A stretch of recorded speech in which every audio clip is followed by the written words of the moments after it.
nagtirahan nila doon ay may nakatayo din doon simbahan.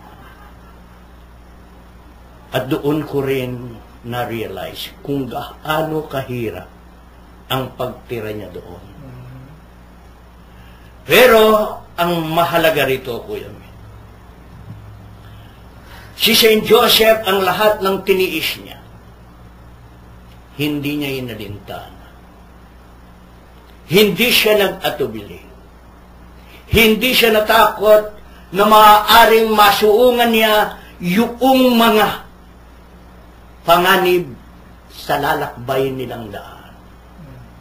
Maliban doon sa bulubundukin na kinilang tatahakin. Hindi niya inalintana ito. Sa kamusmusan pa lamang ng ating Panginoon, ay dumadanas na rin siya ng kanyang hirap. Lalo tikit din ng ating mahal na ina. Araw at gabi silang naglalakbay. Kami nakasakay sa aircon bus. Pero naiinip pa rin kami. Natitikal pa rin kami sa aming kinauupuan. Pero ang mahal na ina, at sa kamusmusa ng ating Panginoon dahil kasisilang pa lang, ay nagtitiis na ng hirap sa pagsisimula pa lamang ng ating buhay. Doon ko rin na-realize, tumutulo ang aking luha. Sa pagsisimula pa lamang ng pagkapanganak ng anak ng Diyos ay naghihirap na. Hindi siya nakatiis pa o nakatikim ng katiwasayan sa kanyang buhay. Hirap at hirap pa rin ang kanyang nadarama. Sa ating buhay ngayon, na nagtatamasa ng kaginawahan, ni hindi sumasagita sa ating kaisipan. Konting pagod lamang ang paglilingkod sa simbahan ay dumadaing na tayo. Konting hirap lamang o mga suliranin sumasagi na naaabutan natin sa loob ng simbahan ay dumadaing na tayo. Itong tatlong ito, si St. Joseph, ang mahal na ina at ang Panginoong Jesus, ay hindi sila nagre-reklamo. Hindi sila dumadaing. Bakit? Dahil sa kalooban ng ating Ama. Dahil gusto nilang sumunod sa Amang Diyos. Tayo nangangako kung minsan na sumunod sa kalooban ng Diyos. Nagpupumilit na makasama ng Diyos. Pero sa konting hirap, sa konting mga problema, bumibitaw tayo. Maraming oras, maraming araw, maraming linggo ang ginugol ni St. Joseph upang makarating sa Ehipto. Tayo, isang oras lamang minsan sa loob ng simbahan sa pagtawag sa atin ng Panginoon upang dalawin natin siya, upang makaniig natin siya, upang makausap natin siya, ay hindi pa natin maibigay.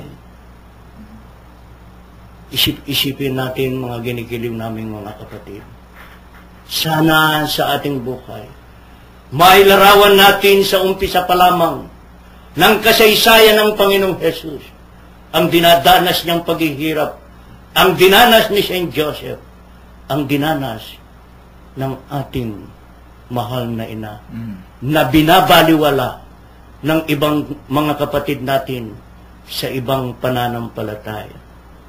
Sana magkaroon lamang ng pitak kahit na konti sa kanilang puso ang pagmamahal ng isang ina sa kanyang anak at sa kanyang mga anak na katulad natin.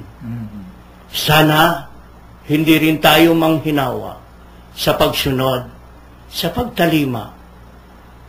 Lalo tigit, ngayon ay nakaraos na ang Pasko bilang alaala ng isang mapagmahal na anak ng Diyos. Amen. Napakaganda ng paliwanag nito nga mga kasama dito.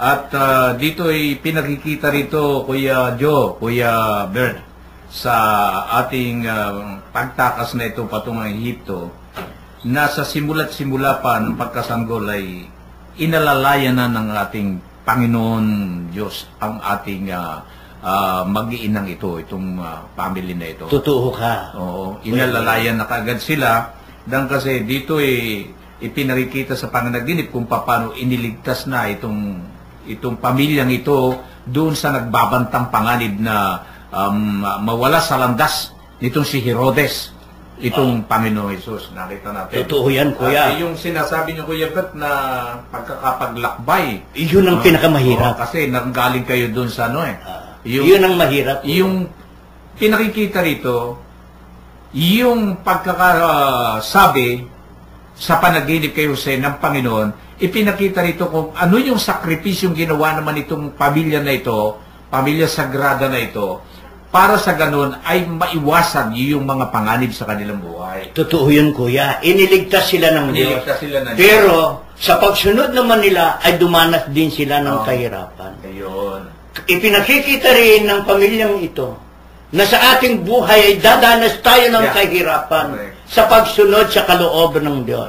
Hindi natin dapat tanggihan ito. Hindi natin dapat iwasan ito. Dapat din natin isakatuparan sa buhay natin ang ginawa ng banal na pamilyang ito. Pero yung mga iba, dun sa aral na nakikita natin dito, madaling sumuko. Madali, Kuya. Madaling sumuko yung iba sa mga pagsubok na doon. Inibiro yung paliwanag ninyo, 6 hours sa mabilis na bus. Pagkatapos lalakbayin ng paalang ito. Maglalakasakay sa asno. Sa asno lang ito. Aakyat sa mga bulubundukin. Isipin mo kung gaano. Wala pa namang halos kapatagan ng panahon na yon. Ngayon na nga lang nagkaroon ng konting-konting kapatagan. So nakarating doon itong pamilya na ito, si Saint Joseph at si Maria, dahil sa pagsunod sa Panginoon. Oo. Nung sila'y nagpunta roon. Ayon doon sa mga dalubhasa, Kuya Min, halos 3 buwan silang naglakbay. Naglakbay. Mula doon sa Bethlehem hanggang doon sa Ehipto na pinuntahan namin Sa ngayon, palagay ko, Kuya Bert, na yung mga ganong 3 buwan ka maglalakad ngayon na papaganon na pambihira na halos ang makakapaglakad ngayon ng 3 buwan ka, maglalakad ka ng... kung minsan nga, nandun ka lang sa kanto, sasakay ka ng tricycle ay punta sa simbahan. Hindi pa makapunta. Di ba? Hindi pa makapunta.